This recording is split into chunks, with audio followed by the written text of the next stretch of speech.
The oppressive silence of Havenwood settled deeper into my bones with each passing day. The initial allure of tranquility had curdled into a gnawing unease.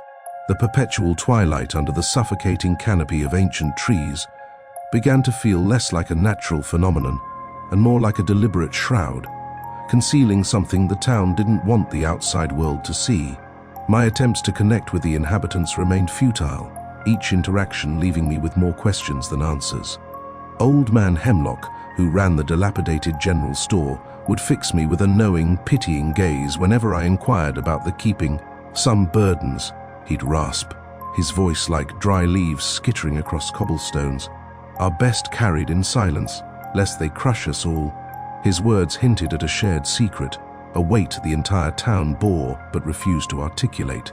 The rhythmic thumping I heard at night grew more insistent, sometimes accompanied by a low, resonant hum that vibrated through the floorboards of my cabin.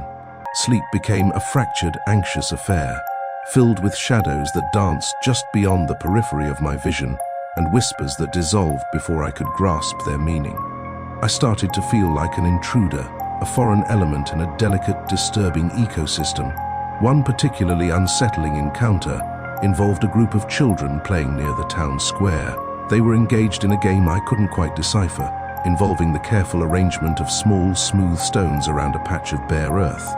Their movements were unnervingly precise, their faces devoid of the usual childhood exuberance, replaced by a solemn focus that chilled me to the core.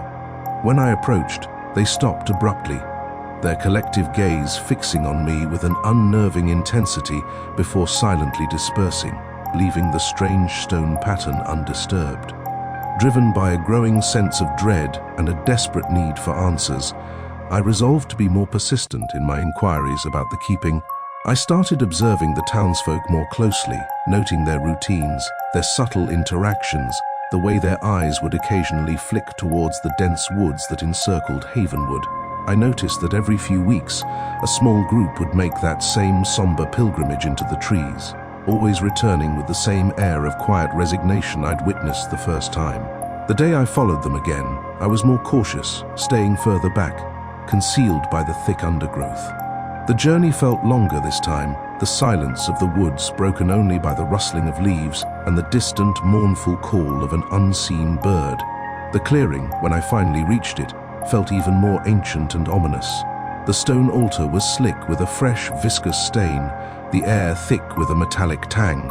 The gaunt figure emerged sooner this time, its appearance sending a fresh wave of icy terror through me. Its elongated limbs moved with a slightly less pronounced jerk, as if it had gained some measure of sustenance. The chanting began, the guttural sounds weaving a hypnotic tapestry of dread. This time, I focused on the individual chosen for the ritual. It was Silas, the blacksmith, his usual stoic demeanor replaced by a look of profound weariness.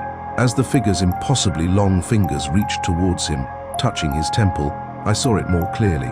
The shimmering light, the almost imperceptible transfer of something vital. It wasn't violent, not in the way I initially imagined. It was a transaction, a somber exchange. And then, the shocking revelation began to unfurl in my mind, not as a sudden flash, but as a slow, creeping understanding piecing together the fragments of Havenwood's unsettling puzzle. As the light faded from Silas, his previously strong, calloused hands trembled slightly. The gaunt figure stood a little straighter, its shadowed face seeming to lose some of its skeletal sharpness. The relief on the faces of the remaining townsfolk was more palpable this time, bordering on exhaustion. I remembered Mrs. Gable's words, "The soil remembers." I remembered Old Man Hemlock's burden carried in silence. I remembered the children's solemn game around the patch of bare earth. The truth hit me with the force of a physical blow. The gaunt figure wasn't an external predator. It was part of Havenwood, intrinsically linked to its existence. Perhaps it was the land itself, somehow made sentient, requiring a periodic offering. The keeping wasn't a sacrifice of life, but a gradual relinquishing of vitality, a communal draining to appease or sustain this entity. The vacant stillness in their eyes wasn't fear, but a quiet acceptance, a shared understanding of their role in this strange symbiotic relationship. They weren't victims, They were participants in a cycle as old as the town, a cycle that demanded their life force in exchange for what?